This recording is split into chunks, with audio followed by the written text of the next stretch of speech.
and welcome back to my channel. If you didn't recently see, I've just finished another book. The book in question, The Mistake by Elle Kennedy. I honestly really enjoyed reading it. It is a solid 4 out of 5 really, because there's nothing stand out about the book, but it's really well written and I did really enjoy reading it. But anyway, we're not talking about her today. No, today we're talking about my next read. At the end of the last video, I kind of discussed and touched upon some of the books I was thinking about reading, but I have a more of a refined group gathered.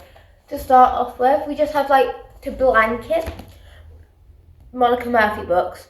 Honestly, I'm not quite sure which one correctly comes after A Million Kisses, because you have a prequel and then you have the next one in the series, and I don't know which way I'm going to go, or if I just go for any of them. I'm honestly not sure, because I don't know if they're written as standalones, and I had 3 together and I'm not quite sure, so I just grabbed them. But basically, blanket option, the next Monica Murphy book. I do really like her writing, but I don't think I'm going to be reading that yet. I like reading Monica Murphy in the summer and on holiday. I don't know why, it's just the vibes are vibing then, okay? Anyway, now on to the books I'm very much more interested in reading after this one. We have book 3 of the Off-Campus series, The Score.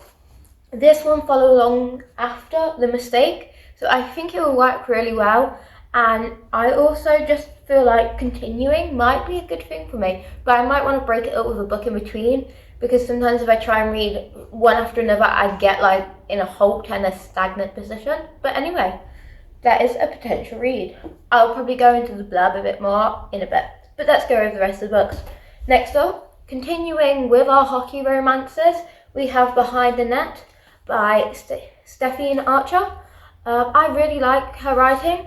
Also, this cover is so cute. And I have already read the first one in the series, so this is a continuation, but I do believe they are written as standalones. So even though it's been a while since I read the first one, I should be fine, honestly. And I'm quite intrigued to read this one.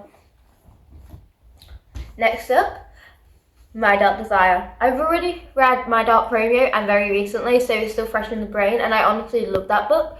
And this is a retelling of Cinderella, and it's supposed to be a dark contemporary billionaire romance, which I'm very intrigued to see, because I feel like that fits into the trope of Cinderella so well, and I really want to see how they portray the story of Cinderella but in a unique perspective. And that book is by L.J. Sheen and Parker S. Huntington. I always forget to say the authors, but I need to remember. Next up, we also have another Elle Kennedy book, which is book 1 in the Briar U series, The Chase.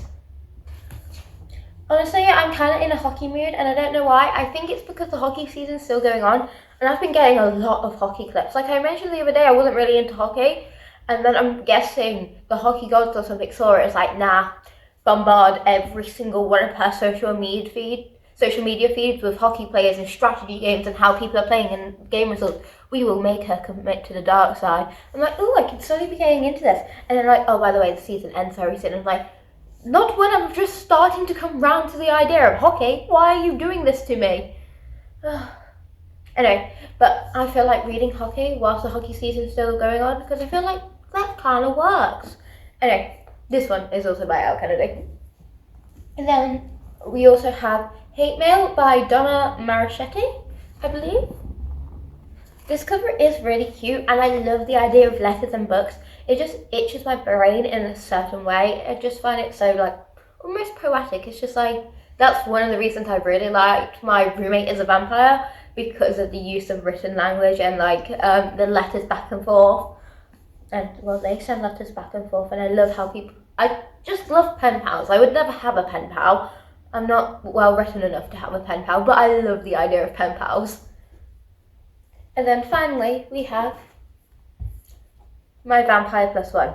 Honestly, I really, really enjoyed reading Frederick's story. And honestly, I'm kind of interested in dating this one. It's very different from the other books I have in there, because this is also supernatural, but also it's away from hockey. And this one is fake dating, whereas a lot of them are dating your enemy, second chance romance, I hate you, we fall in love. Where this one is kind of, can't really stand you, but we're going to fake date because then my parents will get off my back kind of story. But anyway, those are our potential books. Let's get into the blurb of each one. I don't like researching too much into a book before I've decided I want to read it, because then if I know too much information about too many books whilst trying to pick, once I picked, in my mind would be going, oh, but you could have been reading this one with this and this and this, and it's too complicated for me. So all I like to know before I finally choose a book is the blurb. But anyway, the score. He knows how to score on and off the ice. Al Hayes is in crisis mode. With graduation looming, she still doesn't have the first clue about what she's going to do after college. To make matters worse, she is nursing a broken heart thanks to the end of her long-time relationship. Wild rebound sex is definitely not the solution to her problems. But gorgeous hockey player star Dean... Oh, I love Dean. Sorry. I'm getting distracted, but Dean is one of my favourite side characters in the past 2 books, so I'm actually really happy. Dean DeLaurence is impossible to resist, just once though, because even if her future is uncertain, it sure as heck won't include the king of one-night stands. It takes more than flashy moves to win her over. Dean always gets what he wants. Girls, grades, girls, recognition, girls. He's a ladies' man. Alright, and yet he meets a woman who's immune to his charm until Ali. And he's yet to meet a woman who's immune to his charm until Ali. For one night stand, the feisty blonde rockets his entire world, and now she wants to be friends? Nope. It's not over until he says it's over. Dean is in full-on pursuit, and when life's rocking change strikes, he wonders if maybe it's time to stop focusing on scoring and shoot for love. I kind of really like this. It's a one-night stand with like frenemies to lovers kind of vibes, more with friends, but I feel like they're going to butt heads quite a bit because it seems that they both are like, I want this and I want this, so they're going to butt heads quite a bit, but also I'm quite excited to read it. Right, let's continue with the Al Kennedy writing.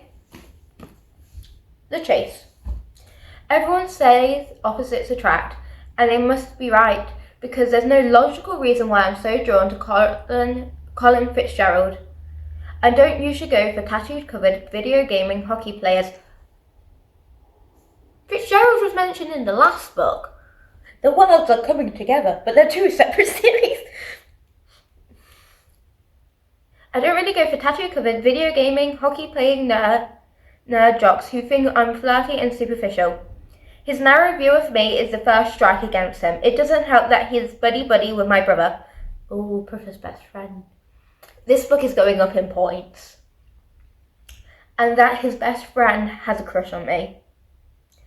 And that I just moved in with them. Oh, did I not mention we're roommates? Oh, this book is getting so many points. Currently in ranking, this one's in first place. I suppose it doesn't matter that Fitz has made it clear he's not interested in me, even though the sparks between us are liable to burn down the house. I'm not the kind of girl who chases after a man though, and I'm not about to start. I got my hands full dealing with new schools, a sleazy professor, and an uncertain future. So if my sexy brooding roomie wises up and realizes what he's missing, he knows where to find me. I kind of really want to read this one. I'm really intrigued by this one. I'm not going to say anymore, but I really like that one. Anyway, Night Out Desire. Task 1 was simple. Sneak into Zachary's son's closely guarded manor. Retrieve my pendant, slip out. Problem 1. America's most unattainable bachelor courtmate. Problem 2. He decides to keep me. As help. Zach's son, winter may be the coldest. Zach's son's winter may be the coldest I've ever felt, but he makes my skin burn. Reserved, calculated, and savagely cruel, he thrives on the weakness of others. Little does he know, he's just met his match. He may be American royalty, but this peasant will rise to become a queen. I find it really hard to read cursive print, so I was stumbling along words there, but I like short, simple, sweet. Not really giving me much clues to like the book in general. It's kind of just more of a plot layout, which is kind of like, okay, so we're going to see sneak in chapter, he's going to keep it, they're going to start falling in love, the kind of plot thing I'm getting from this and the way it's broken up. It seems like there's going to be a bit of butting heads, a bit of like power power balances between it. I'm interested how they'll play upon their roles, and I'm interested how they'll play upon the Cinderella roles in this as well. Then we have Behind the Net. He's the hot, grumpy goalie I had a crush on in high school, and now I'm his live-in assistant. I think I'm developing a trope of people just having crushes on someone and then becoming like workers for them. Anyway, after my ex crushed my dreams in the music industry, I'm done with getting my heart broken. Working as the assistant for an NHL player was supposed to be a breeze, but not about Jamie Stretcher. It's easy. But nothing about Jamie Stretcher is easy. He's intimidatingly hot, grumpy, and can't stand me. Keeping things professional will not be a problem, even when he demands I move in with him. I don't think he can't stand you. I think he can't have you is the problem here, dear. Beneath his silliness, though, James is surprisingly sweet and protective. When he finds out my ex was terrible in bed, yeah, no, I think he just likes you but just can't have you kind of situation here, girl. Not that he hates you.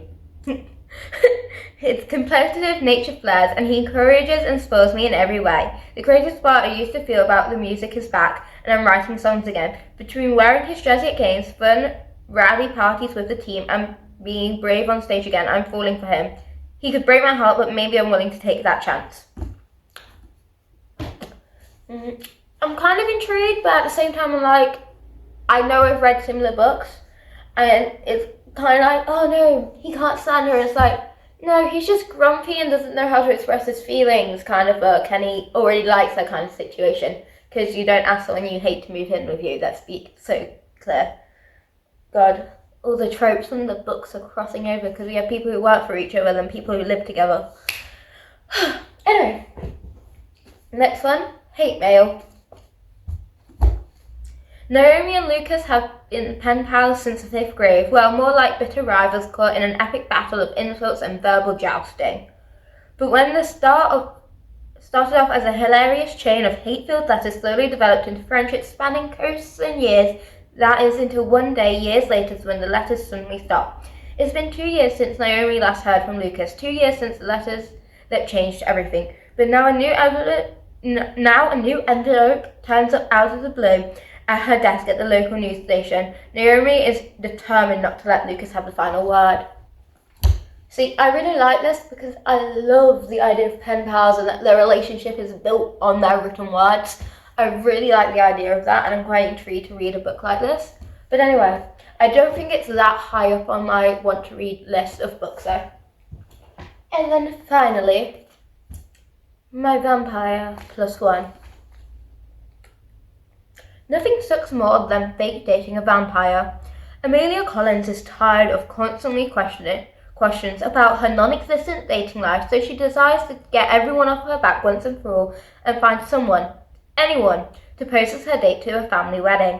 If he's annoying or embarrassing, so much the better. Coincidentally, Reginald Cleves has centuries of experience at being rude, infuriatingly arrogant, and a fashion eyesore, which makes him the perfect for her purpose.